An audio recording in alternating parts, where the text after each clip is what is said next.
Baik, bismillahirrahmanirrahim. Assalamualaikum warahmatullahi wabarakatuh. Perkenalkan, nama saya Nizar Sadat, nomor induk mahasiswa 204-22062. Dalam video kali ini, saya akan memberikan penjelasan terkait teori belajar.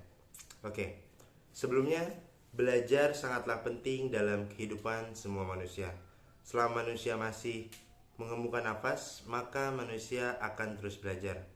Pada dasarnya, ketika belajar, kita tidak bisa melakukannya dengan sendiri. Dengan kata lain, ketika belajar kita membutuhkan orang lain untuk mengajarkannya.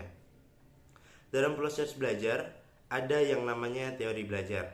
Teori belajar adalah suatu langkah-langkah yang dapat membantu guru atau pendidik untuk mendidik dan menyampaikan ilmu pengetahuan kepada murid atau peserta didik. Maka dari itu, teori belajar yang pertama adalah behavioristik. Teori ini berisi tentang perubahan tingkah laku yang terjadi karena pengalaman belajar. Dalam perkembangannya, teori ini menjadi aliran psikologi belajar yang memiliki pengaruh terhadap tujuan, peningkatan teori belajar dan praktik dalam dunia pendidikan dan pembelajaran. Belajar itu sendiri merupakan interaksi antara stimulus dan respon. Menurut teori behavioristik, dalam proses belajar mengajar yang terpenting adalah seorang akan dianggap telah belajar ketika sudah menunjukkan perubahan perilaku. Dari teori ini juga, proses pembelajaran dapat diartikan sebagai stimulus dan respon. Proses yang terjadi antara stimulus dan respon tidak dapat diamati dan diukur.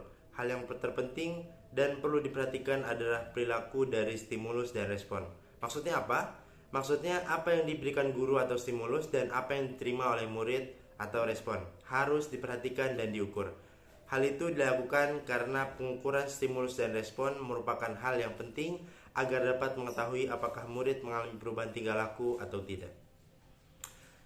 Menurut Gagne, belajar memberi kontribusi terhadap adaptasi yang diperlukan untuk mengembangkan proses yang logis, sehingga perkembangan tingkah laku atau behavior adalah hasil dari efek belajar yang kumulatif.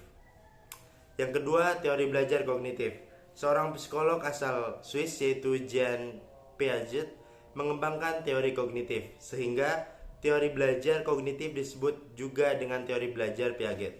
Teori belajar kognitif berbicara tentang manusia membangun kemampuan kognitifnya dengan motivasi yang dilakukan oleh diri sendiri terhadap lingkungannya. Berdasarkan teori belajar kognitif, belajar merupakan proses perubahan persepsi dan pemahaman. Dengan kata lain, belajar itu tidak harus berbicara tentang perubahan tingkah laku atau sikap yang bisa diamati.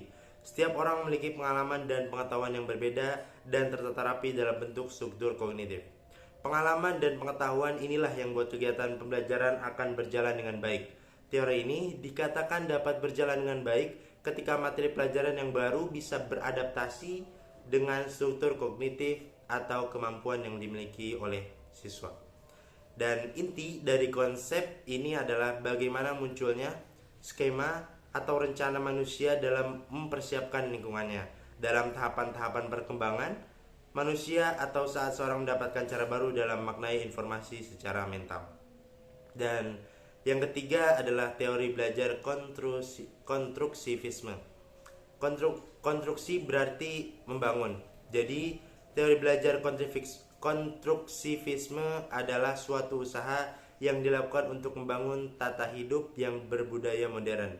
Teori belajar ini berlandaskan pembelajaran kontekstual. Dengan kata lain, manusia membangun pengetahuan sedikit demi sedikit yang asal disebarkan melalui konteks yang terbatas dalam waktu yang direncanakan. Teori ini menekankan seorang yang belajar memiliki tujuan untuk menemukan bakatnya, menambah pengetahuan atau teknologi, menambahkan pengetahuan yang dimilikinya dan yang dibutuhkan untuk mengembangkan dirinya. Menurut teori konstruksivisme, belajar lebih mudah dipahami oleh manusia karena membangun dan mengembangkan pengetahuan berdasarkan pengalaman-pengalaman yang telah dilewati. Dengan hal ini juga hidup manusia menjadi lebih dinamis. Dan yang terakhir, teori belajar humanistik. Teori belajar ini lebih cenderung melihat perkembangan pengetahuan dari sisi kepribadian manusia. Hal ini dikarenakan humanistik itu sendiri merupakan ilmu yang melihat segala sesuatu dari sisi kepribadian manusia. Teori ini juga bertujuan untuk membangun kepribadian murid dengan melakukan kegiatan-kegiatan yang positif. Hal ini bisa disebut dengan para pendidik atau guru yang mengajar dan mendidik menggunakan pendekatan humanistik. Teori ini lebih menekankan pada pembentukan kepribadian, perubahan sikap, menganalisis fenomena sosial, dan hati nurani yang diterapkan melalui materi-materi pelajaran. Maka dari itu dapat dikatakan bahwa guru atau pendidik sangat berperan sebagai fasilitator. Baik, cukup sekian terkait teori belajar. Dalam proses pembelajaran ada yang namanya teori belajar, yang dimana setiap teori tersebut dapat membantu guru atau pendidik untuk mendidik dan menyampaikan ilmu pengetahuan kepada murid atau peserta didik. Terima kasih, kurang lebihnya saya mohon maaf. Jika ada kesalahan saya mohon dimaafkan. Terima kasih. Wassalamualaikum warahmatullahi wabarakatuh.